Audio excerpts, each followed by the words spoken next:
たちが住んでる海、それがオールブルーさ。海のコックにとってはたまらねえ楽園なんだ。俺の夢だ。みんなやめろよ、タクの残り物なんて。味わりそうな食材もさっき捨てといたぞ。何が起こるかわからねえ。節約しとくに越したことはねえんだよ。いらねえよ。俺はいつかオルブルーを見つけるんだ。オルブルーだとよ。大いなる志だな。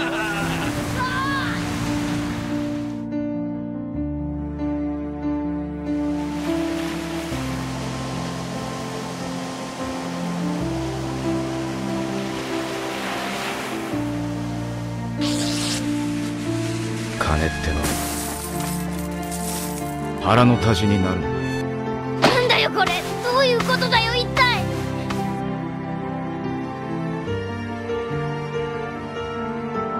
ボーナス長い間そうお世話になりました。このご恩は一生忘れません。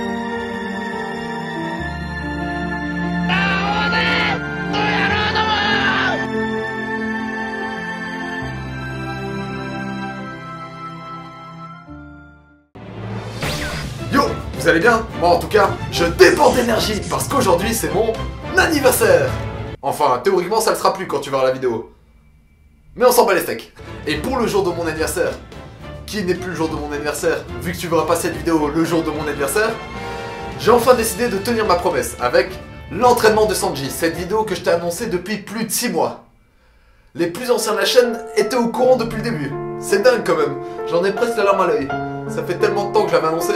Je rappelle le principe de ce type de vidéo, les vidéos entraînement de personnages. En gros, le principe est de tirer une logique d'un personnage afin d'en créer un entraînement qui serait accessible à tous. Le but est de créer une série d'entraînements super variés qui au final nous apprendrait à être super polyvalents, comme je l'ai fait pour Rocky et Goku. D'ailleurs, si tu veux voir au plus vite l'entraînement d'un personnage en particulier, n'hésite pas à dire dans les commentaires. Pour l'instant, les entraînements les plus frais que j'ai en tête, c'est ceux-là. Et sinon, au niveau One Piece, je me vois faire l'entraînement de Luffy ou bien même l'entraînement de Zoro. Bref, aujourd'hui c'est l'entraînement de Sanji. Alors ne perdons plus de temps, Lixo!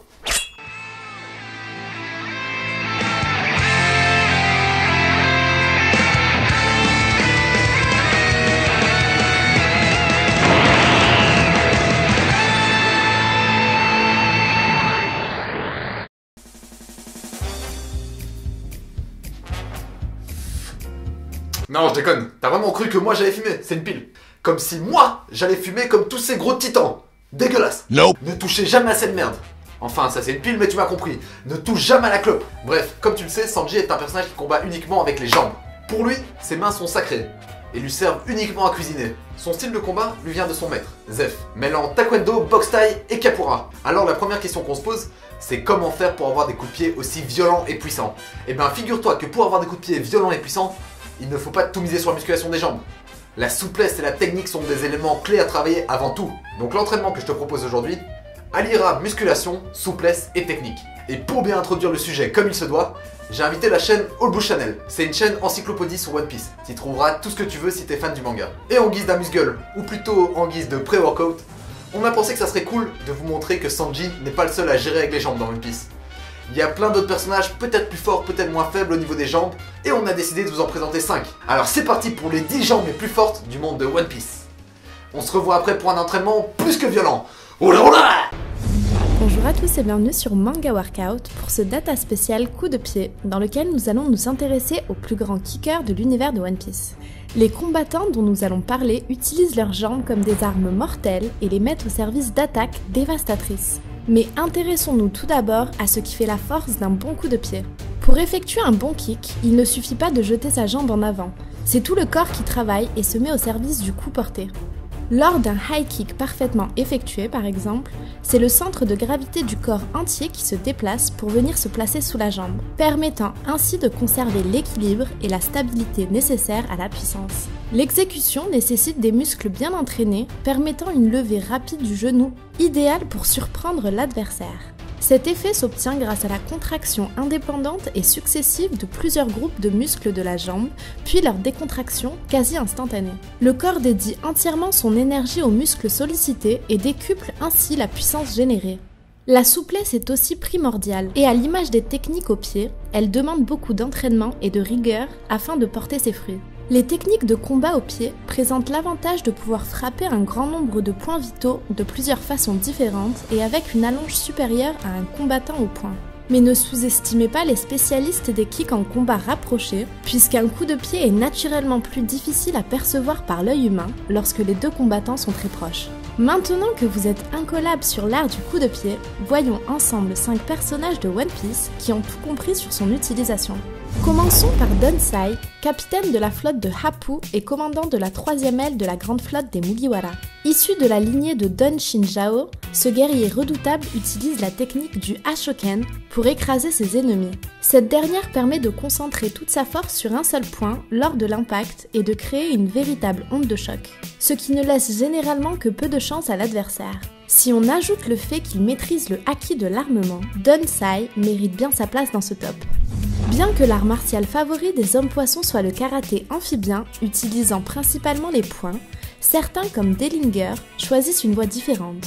Il profite de son métissage de semi-triton et de poissons combattants, lui attribuant à la fois des caractéristiques d'homme, de sirène et de poisson combattant.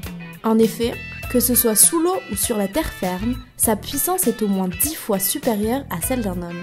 Ce qui lui permet de se déplacer plus vite, d'avoir plus d'endurance, mais surtout de placer d'incroyables kicks à ses adversaires. Il n'est pas étonnant de retrouver l'une des stars de Marineford dans ce classement. Marco le Phénix adopte un style de combat très proche des prédateurs aériens. En forme Zoan, sa vitesse et ses serres sont redoutables, et en forme hybride, il se sert de ses ailes pour voler et de ses jambes pour envoyer des coups de pied.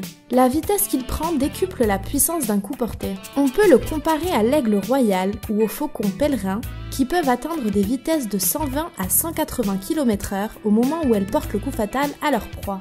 Couplée au pouvoir du phénix, cette technique de combat est tout simplement l'une des meilleures à ce jour et a fait ses preuves face aux amiraux de la marine.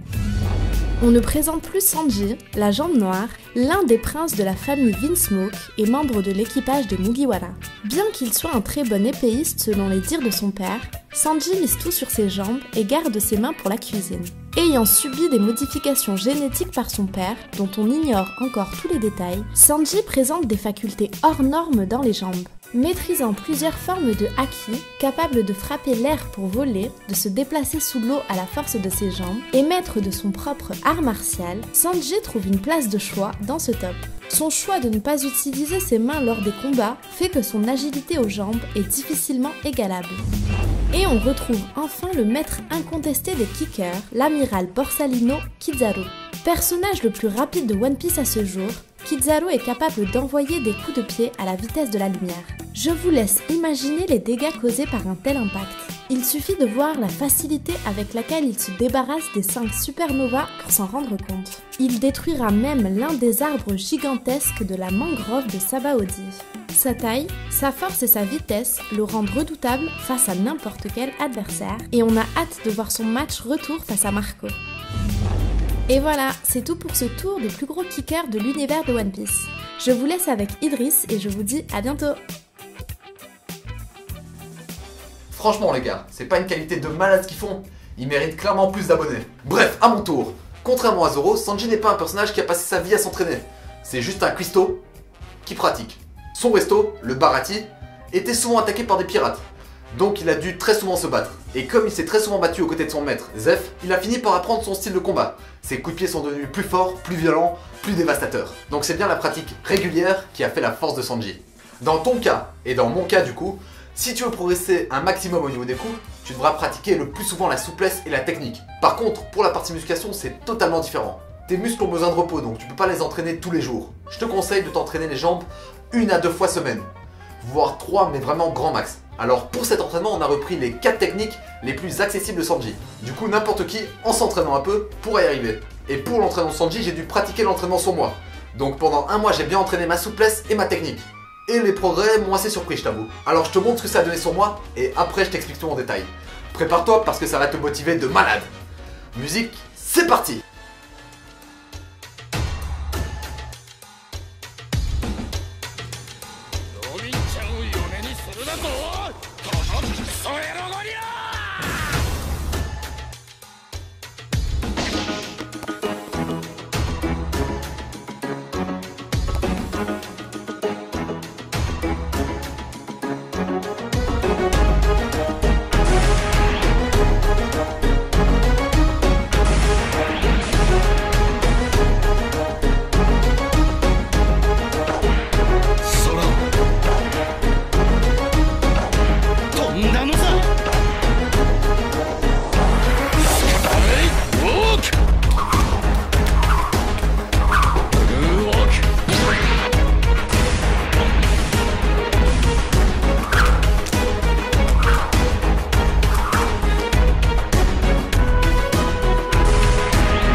Eh mine de rien, c'était super chaud. Avec mon pote qui filmait, on a passé plus de 3 heures à vous tourner ça. J'espère que ça t'a plu ou au moins que ça t'a motivé. Pour les plus courageux d'entre vous qui sont chauds à essayer cet entraînement, je vous mets tout dans la description. Temps de repos, nombre de répétitions, etc.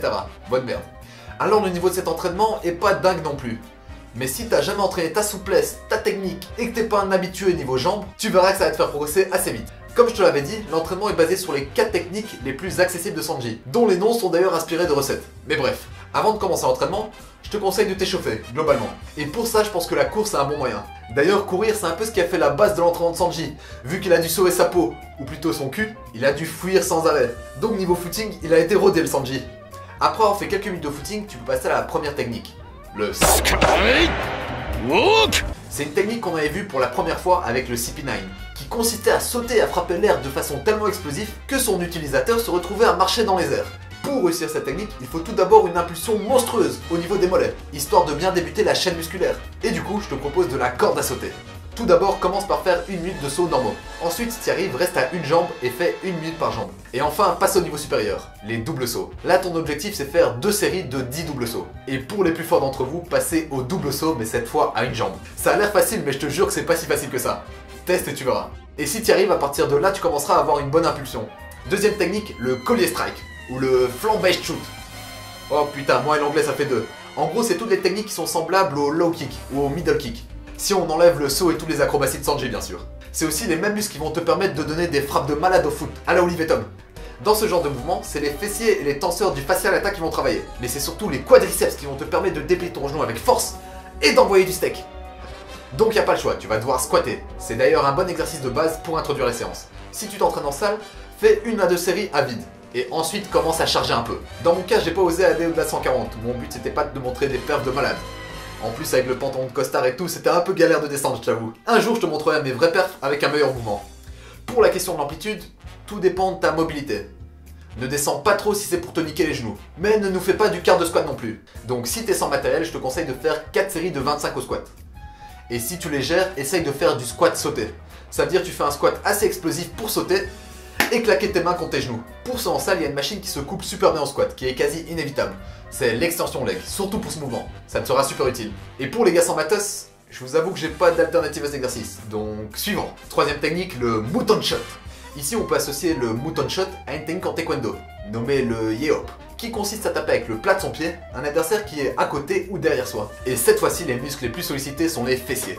Alors les gars qui disent que travailler les fessiers c'est pour les meufs, niquez bien vos oncles. Donc un des exercices les plus efficaces pour travailler ses fesses, c'est la fente mon pote.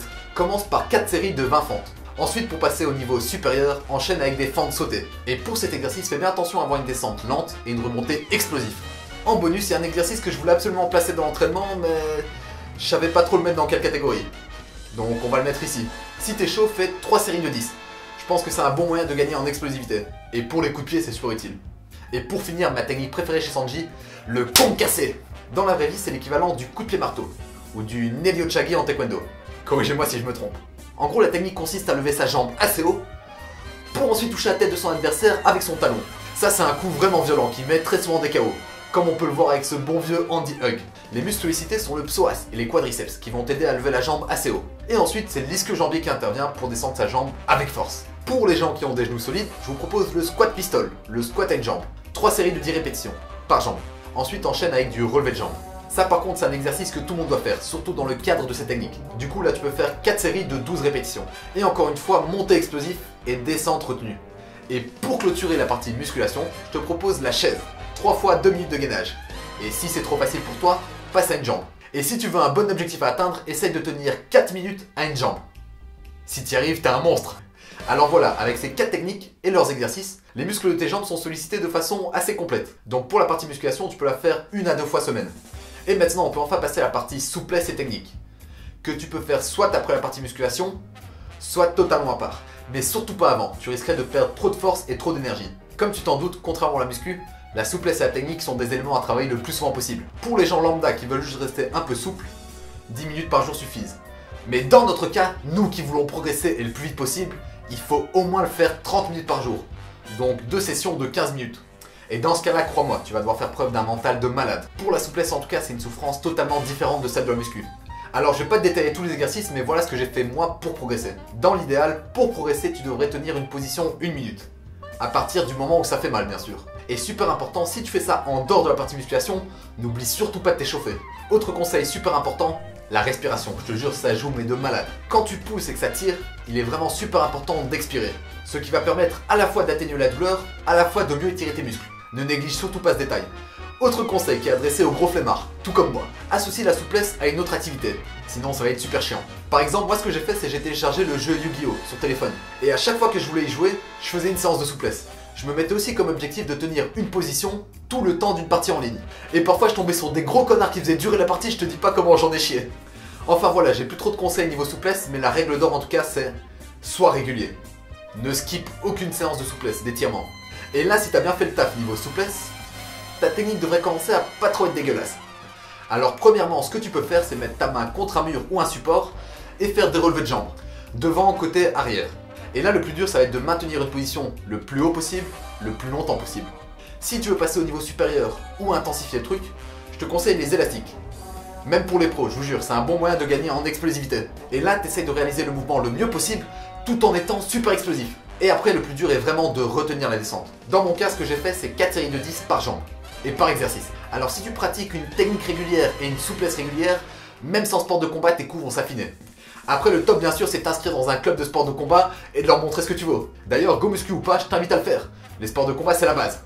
Voilà, j'ai fait le tour de l'entraînement, j'espère que ça aura chauffé plus d'un. Et si t'es expert niveau jambes, n'hésite pas à me corriger et à donner des conseils. Ou même à donner ton avis. Je suis là pour apprendre après tout. Pour clôturer la vidéo, je voudrais dire un grand merci à Old Blue Channel. Leur introduction était vraiment lourde, enfin moi j'ai trouvé. Sans mentir, ils font du taf avec une qualité hors du commun. Passez les voir, franchement vous serez pas déçus. Et aussi un grand merci à Laura qui m'a quand même bien aidé. Et au cas où, bon anniversaire Zoïr. Bref, si tu veux d'autres entraînements, faut absolument partager la vidéo et surtout la liker. Surtout que là, elle a demandé énormément de travail. Donc montre-moi que ça vaut le coup et bombarde les pouces bleus à la Star Platinum. Sur ce, Jarana.